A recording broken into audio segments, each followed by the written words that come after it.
বিশ্ব রাজনীতিতে নতুন এক উত্তেজনাপূর্ণ ঘটনা ঘটেছে যুক্তরাষ্ট্রের সিনেটের ভেতরেই। ইরান ইস্যুতে যুক্তরাষ্ট্র ও ইসরায়েলের সামরিক হামলার প্রতিবাদ জানাতে গিয়ে সাবেক মেরিন সেনা ব্রায়ান ম্যাকগিনিস হঠাৎ করেই সিনেটের শুনানিতে প্রতিবাদ শুরু করেন। শুনানি চলাকালে তিনি জোরে চিৎকার করে বলেন, এই যুদ্ধের মূল কারণ ইসরায়েল। ইসরায়েলের হয়ে যুক্তরাষ্ট্র যুদ্ধ করতে চায় না। এই প্রতিবাদে পুরো সিনেট কক্ষের পরিবেশ উত্তপ্ত হয়ে ওঠে।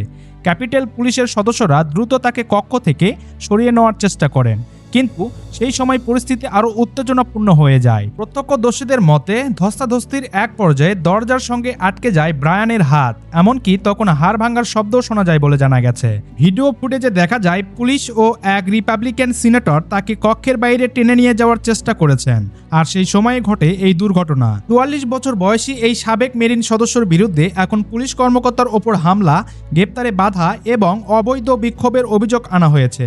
তবে আহত হলেও থেমে যায়নি ব্রায়ান ম্যাকগিনিস। তিনি জানিয়েছেন, নর্থ ক্যারোলিনা থেকে গ্রিন পার্টির প্রার্থী হিসাবে মার্কিন সিনেট নির্বাচনে নিজের প্রচার চালিয়ে যাবেন। ব্রায়ান বলেন, নিজের বিশ্বাসের পক্ষে দাঁড়াতে গিয়ে হাত ভেঙে গেলেও আমার লড়াই থামবে না। তিনি আরও বলেন, এই ঘটনা আমাকে আরও শক্তিশালী করেছে। এই ঘটনাটি আবারও প্রশ্ন তুলেছে মধ্যপ্রাচ্যের যুদ্ধ নিয়ে যুক্তরাষ্ট্রের ভিতরে কি মতভেদ বাড়ছে। এ বিষয়ে আপনাদের মতামত কি?